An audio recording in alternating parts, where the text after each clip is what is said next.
공사장 땅을 팠더니 묻혀있던 오래된 쓰레기가 쏟아져 나왔습니다.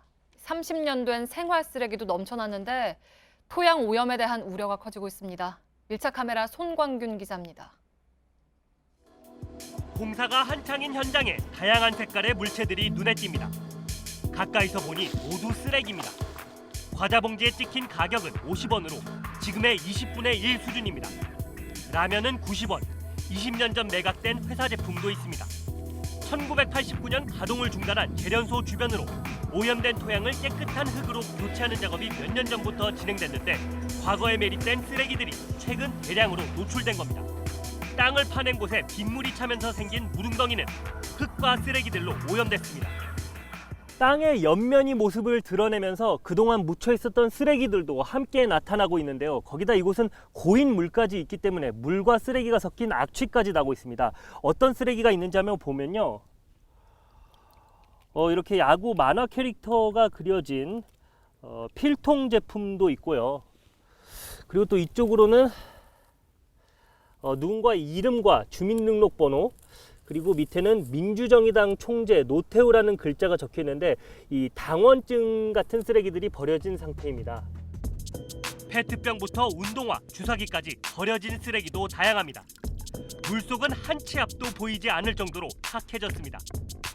이곳에서 가장 많이 보이는 쓰레기는 이렇게 스티로폼과 비닐봉지들입니다. 아무래도 쓰레기가 분해되는데 썩는 데 걸리는 시간이 그만큼 오래 걸리기 때문으로 보이는데요. 하지만 정확히 몇 년도에 쓰레기들이 묻혔는지는 파악하기가 쉽지 않습니다.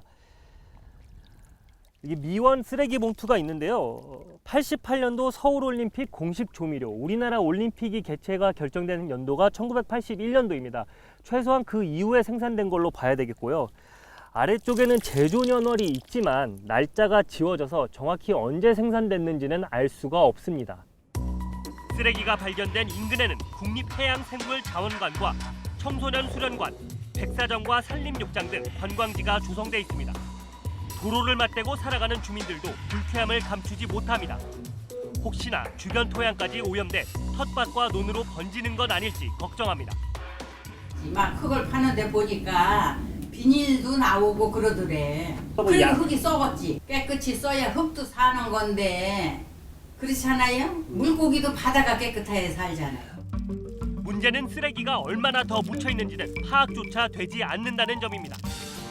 정화공사를 담당하는 환경부 산하 한국환경공단이 현재까지 처리한 쓰레기는 1,700톤에 달합니다.